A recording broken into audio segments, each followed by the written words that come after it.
এইটা হচ্ছে আমাদের হোটেল মাধুরিয়া। এই যে এইটা, চারদিকটা অপূর্ব সুন্দর। হ্যাঁ।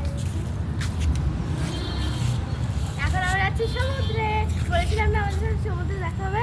এই যে আমরা এখন সমুদ্রে যাবো, এখনো যাইনি, একটু যাবো এবার। ফটো ফটো তুলে নিই একটু, দেখুন।